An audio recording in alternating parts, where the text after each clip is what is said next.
Consecuente con su política represiva contra adversarios y movimientos opositores, Gerardo Machado se planteó como un importante objetivo sacar de la vida política al Partido Comunista de Cuba. El Partido Comunista desempeñó un papel importante en la derrota de la dictadura de Gerardo Machado Morales. En los primeros años de la década de 1930, centró su política en la línea de clase contra clase, siguiendo la táctica y los principios de la Internacional Comunista, de la cual constituía una sección. El Partido Marxista-Leninista aspiraba a solucionar la aguda crisis neocolonial, estableciendo una república soviética de obreros, campesinos, soldados y marinos, bajo la hegemonía del proletariado.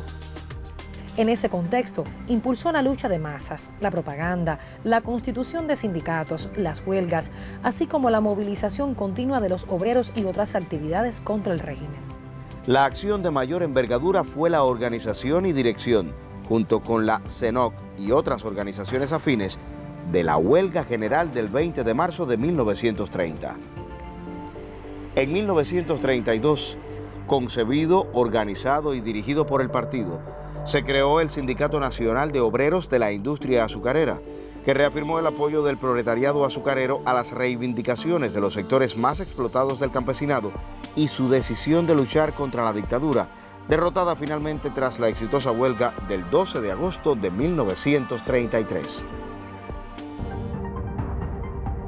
Así, los conceptos unitarios de Mella y Villena matizaron el enrolamiento de los comunistas en la lucha política antimachadista. Pero el derrocamiento de esta dictadura no propició el triunfo de la revolución. En abril de 1934, el Partido Comunista celebró en la clandestinidad su segundo congreso, que mantuvo la consigna por el poder soviético de obreros, campesinos, soldados y marinos, y por la revolución agraria y antiimperialista. Si bien el antiimperialismo y el agrarismo podrían convertirse en plataforma de unidad entre otras fuerzas políticas, la declaración de crear soviets no se correspondía con la realidad cubana. En el cónclave fue electo el comunista manzanillero Blas Roca Calderío como su secretario general, cargo que ocupó hasta 1961. El Partido Comunista mantuvo un fuerte activismo orientador y de organización del movimiento sindical tras la derrota del dictador Gerardo Machado. Junto al partido se desarrolló y fortalecieron la Liga Juvenil Comunista y la Sección Cubana de Defensa Obrera Internacional. En 1935, aunque el liderazgo del partido consideró que no existían condiciones para organizar una huelga y derrocar al gobierno de Mendieta, decidió apoyar la convocatoria que hiciera el Comité de Huelga Universitario a la huelga general del mes de marzo. Tras su fracaso, se desató una violenta represión del ejército y la policía bajo las órdenes de Fulgencio Batista. Al año siguiente estalló la Guerra Civil Española, prolongada hasta 1939. El Partido Comunista, junto con otras organizaciones, se dieron a la tarea de reclutar y trasladar voluntarios que engrosarían las brigadas internacionales a favor de la Segunda República Española, al tiempo que apoyó decididamente a los exiliados españoles. Nuevos derroteros del partido se iniciaron con el proceso de democratización y reformas como resultado de la Revolución del 30 y los cambios en la situación internacional ante el avance del fascismo.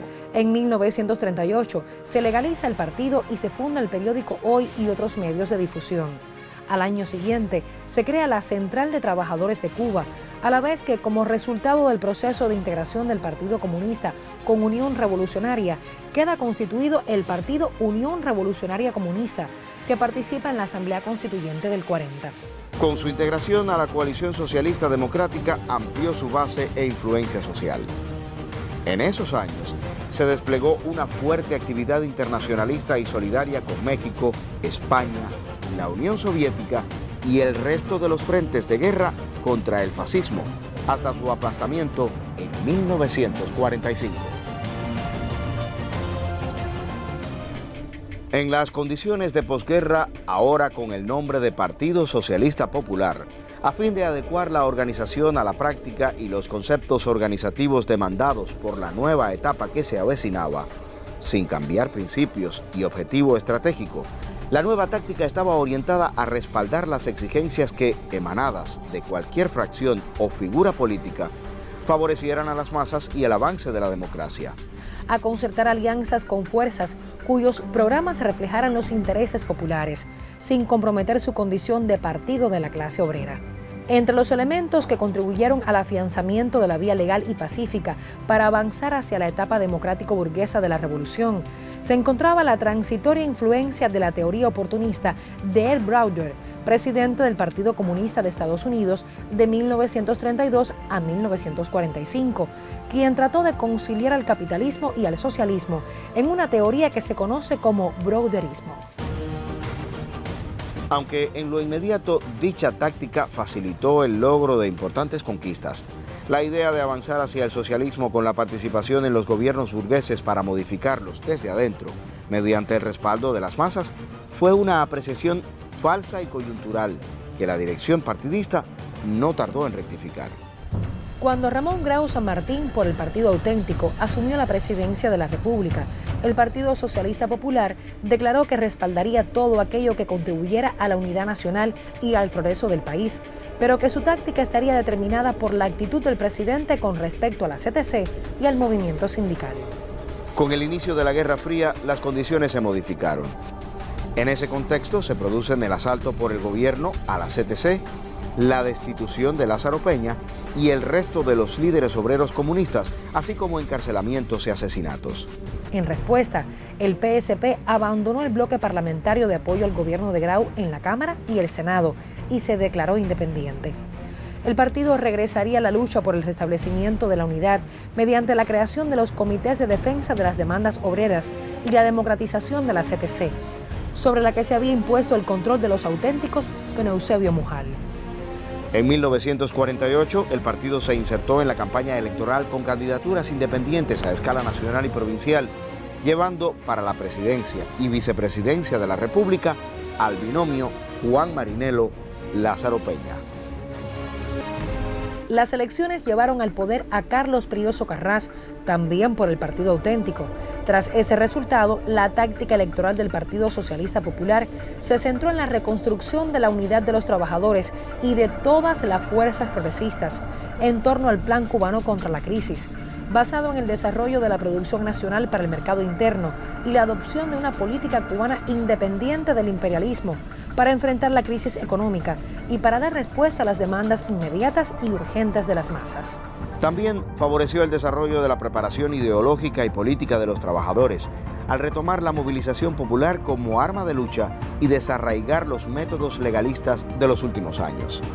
Su efecto se apreció en el crecimiento de la movilización de las masas, el desarrollo de huelgas y la sustitución de direcciones sindicales mujalistas, pero no produjo el mismo efecto en la lucha electoral.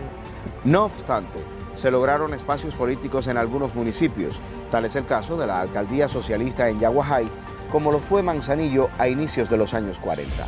Para las elecciones generales de 1952, el PSP se esforzó infructuosamente por formar un frente único oposicionista. El resto de las fuerzas políticas no aceptó la alianza con el PSP ni su programa para lograr un gobierno de Frente Democrático Nacional.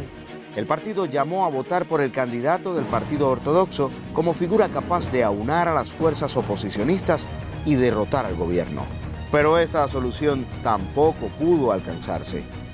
Sobrevino el golpe de Estado del 10 de marzo de 1952 y con él la dictadura de Fulgencio Batista.